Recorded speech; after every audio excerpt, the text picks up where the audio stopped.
I'm Miss Felicity. I'm so glad you're watching from online. We're having a ton of fun this summer as we take a closer look at what faith is. Faith is trusting in what you can't see because of what you can see. We can't see God with our eyes, but we can see him and what he's done for us when we focus on him.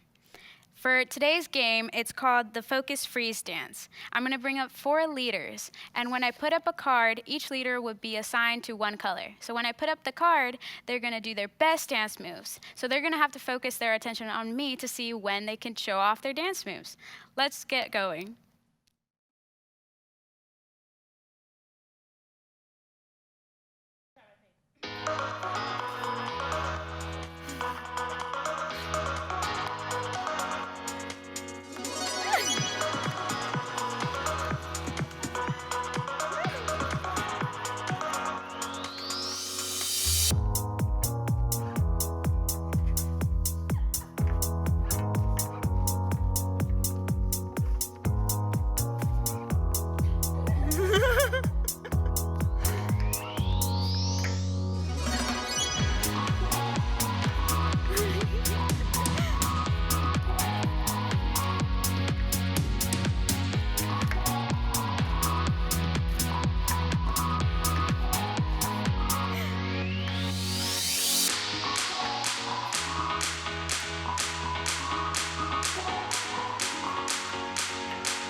Good job, everyone. You guys really paid attention and focused on each other and on me. If you aren't already standing, let's head into worship now.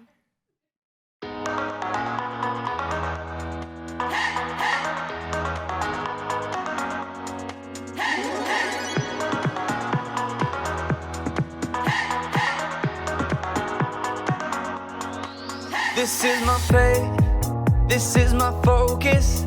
All of my days, I know where my hope is. I live it loud, I shout the chorus, because I know, oh, you're always for us. And even when it's hard for me to see, I will trust in you, I will believe. And even when it's hard for me to see, I will trust in you, I will believe. And keep on looking to you for where I'm going, knowing you go there too. I'll keep on looking to you. I fix my eyes on you. You are my only focus. You are my only focus. You are my only focus. I fix my eyes on you. This is my faith, this is my focus. All of my days, I know where my hope is. I live it loud, I shout the chorus, because I know, oh, you're always for us. And even when it's hard for me to see, I will trust in you, I will believe. And even when it's hard for me to see, I will trust in you, I will believe. And keep on looking to you for where I'm going, knowing you go there too. I'll keep on looking to you. I'll fix my eyes on you. You are my only focus. You are my only focus. You are my only focus. I fix my eyes on you, oh yeah. You ready? Come on, let's go. Hands in the air, hands in the air. I know you're there, anywhere, oh. Anywhere. I fix my eyes on you. Hands in the air, hands in the air. I know you're there, anywhere, I fix my eyes on you. And keep on looking to you for where I'm going, knowing you go there too. I'll keep on looking to you. I fix fix my eyes on you. You are my all, you are my only friend. You is all, you are my focus. I fix my eyes on you, on you, on you.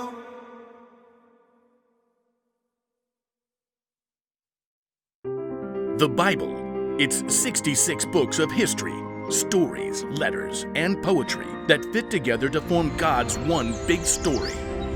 The epic adventure of how He created us and loves us so much that He made a way to rescue us.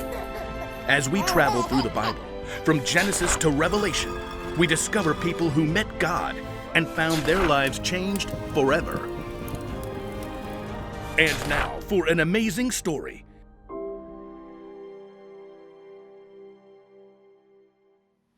Hey friends, welcome back. It's another week and I am so excited to see you. I remembered my glasses and it's really been helping me not have as many headaches when I'm reading, when I'm driving, when I'm walking around, waving hi to people behind my mask. I'm smiling. I am, I promise. It's just kind of hard to see with the mask on, huh? But I have a purpose, I have a mission. I want to be friendly. I think that's a call that God has given me because I am a shy person. I promise. A lot of people don't believe me when I say this. Talking to kids and teens, like that's my jam. Like I can talk to young people and I can relate and I can listen and I can tell stories and I love to hear their stories, but talking to other adults is kind of terrifying. It really is. It's hard for me. But God has given me a chance to live and a chance to wake up every day. So I'm going to honor Him by following what it is that He has me to do each day. And I just might be smiling at someone as I'm trying to get some, cup of noodle at the grocery store. Or I might be smiling at someone when I'm getting, a coffee. Or waving at my neighbor who I don't remember their name. But that's okay because I can smile and wave anyway. I have a purpose, and sometimes it's just a smiling and waving. Sometimes it's bringing you God's word, and that's exciting. You know what's not exciting? An old book. Some books are really, really old and don't have a lot of meaning anymore. My favorite book to read that is old is called Little Women. It's by Louisa May Alcott. And it's about 4 sisters growing up post-Civil War. And it's beautiful. Another book is Anne of Green Gables by Ellen Montgomery. And it takes place in Canada, which is super north of here, super cold, lots of Mounties. And it's beautifully written, and there's a lot of visual descripting words that bring these pictures to life. Another book is the Bible. It's old. It's way older than those books. And I've read it. And there's a lot of descriptors in there too that tell us about what life was like back then. And just like it is today, there are good guys and there are guys that don't have the best message, the best intent, the best job that they've taken on for themselves to do. Like this guy named Saul, he made it his purpose to go around and kill people that believed in Jesus. Well, that's awful. Who does that? Why is this a good idea? But Saul had it in his head that this is a good idea to do. And I said, that's not great, God. Why are we talking about him? And he says, Stephanie, just read on. So I did. Saul's story is in Acts. And we're going to get to it in a minute. But here's what happened. Saul was on his way to kill more believers when God spoke to him. And he didn't speak to him gently. Oh, hey, Saul, it'd be a really good idea if you stopped doing what you're doing. I don't know if you've ever read a story out of the Bible before, but that's not really how God works. God got on Saul's face. Bright light, lost his vision right then and there. He couldn't see anywhere. He had to be led by hand to the next city, and it was called Damascus. Now, Saul was not happy about this. He had a job to do. Is it a job that I think is great or worthwhile doing? Absolutely not. But I also don't think, cleaning up after horses is a great job either. But someone's got to clean up after horses in their stables. So I don't think someone really needed to kill Jesus' followers, but this is a purpose that God had already laid out for Saul to do, and Saul was doing it. Do you really think he's going to like it if he finds out that he was doing what God already knew he was going to do and God had a plan? The answer is no. We're going to read about this in Acts. Go ahead and open your Bibles, and we are going to be in Acts chapter 9. And this is the Lord speaking to a believer named Ananias in verse 11.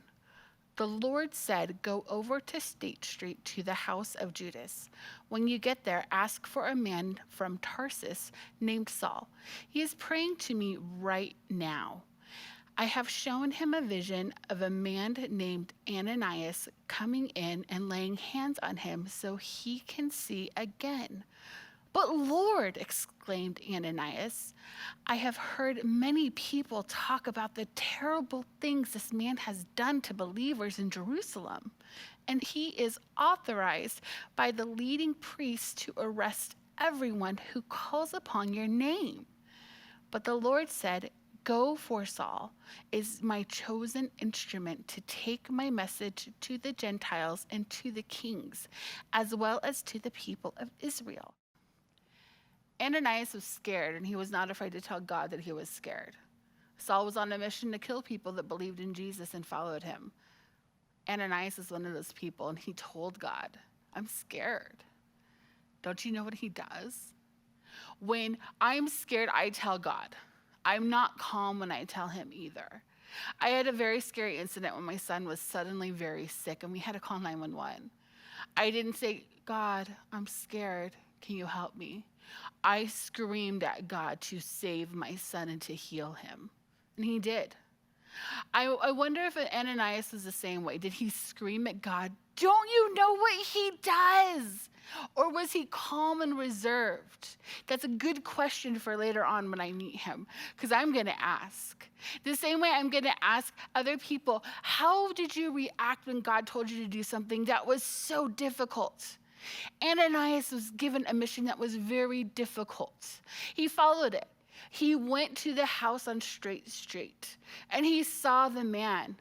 He saw Saul, and he put his hands on him, and he healed him. That's difficult. Saul's life was changed. It all comes back to having faith, and that's our theme for this month. Faith is trusting what you can't see because of what you can.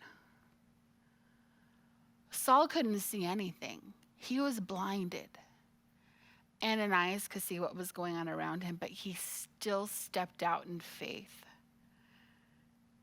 We're called to do that now. We are called to step out, even though we can see what's going on around us. We are called to step out in faith, and we are called to step out to do the hard things because we have faith. This all ties back to our bottom line. Knowing Jesus can help you face your fears.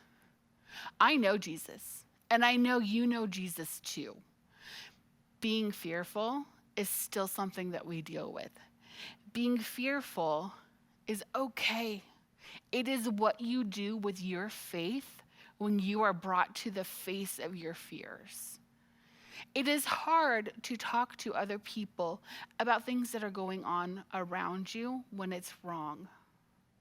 It's hard to see something that you don't understand. And this is where you got to step out in faith. Ask questions. If you don't understand why people are mad and yelling, ask someone nearby you why. Ask again. Ask until you understand what is going on. And then you get to go to God in your heart and see what he has planned for you. You get to pray and ask God how you should react out of faith to see what is right in God's eyes. God's book from a long time ago was filled on advice and words of wisdom and how we should react and love. And it talks a lot about justice and a lot about bringing about peace and love for everyone. I would love to hear what your thoughts are on how God views justice and how we can help people seek justice and how we can walk alongside them and help them get the justice that they get as being a human. They don't earn it, or they don't get less of it because they look differently, or they come from a different place, or they have less money or more money. They don't get it because they are better speakers or because they don't have the same education. They don't get more or less. We are the same. And the Bible talks about that. They talk about the justice for Saul, and we're going to talk about that more because it is awesome. And I hope that you get a chance to read more of Saul's stories in Acts 9 if you want to get a preview for next week. It's going to be good. I want to leave you with our key verse so you can take this to heart and pray on it and see where it leads you. Faith is being sure of what we hope for. It is being sure of what we do not see. Hebrews 11:1. I hope for a better future. I hope for a world of equality and love and the same protections that I get for everyone else. I hope for a future where everyone has the chance to live the same free life that everyone else gets to live. And I know that God has put me here to share his love and his goodness and his protection. And I will be there with you too. I miss you with my whole heart. I miss seeing you and spending time with you and teaching you. But I hope you remember this, that you are here for a purpose. And that purpose is now. You will have a purpose tomorrow too. How can you live out that purpose that God has given you with the faith that you already have? Bye, friends. I'll see you next week.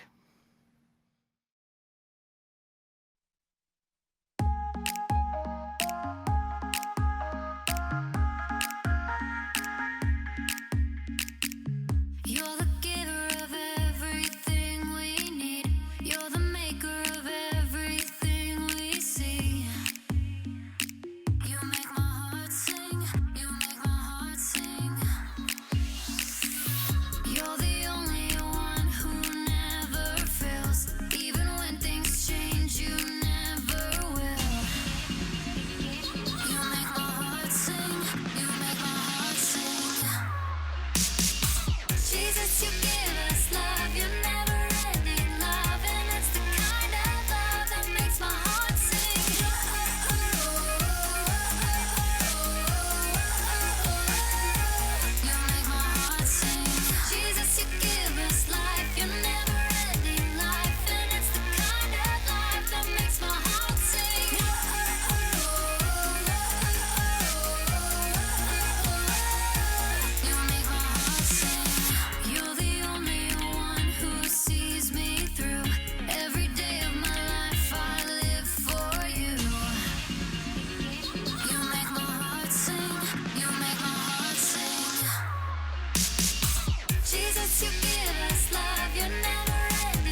Wow, what a fun new song. Thank you, Miss Felicity. Thank you, Miss Christy. That is going to be my new jam. And how about that story? Thanks so much, Miss Steph, for teaching us all about Ananias and how he helped Saul. This week, we want you to remember that faith is trusting in what you can't see because of what you can. Remember, you can always trust God, and knowing Jesus can help you face your fears. So this week, when you find yourself a little afraid or a little unsure, focus on Jesus and he'll help you out. All right, friends, that's all we have for today, but we'll see you next week. Bye.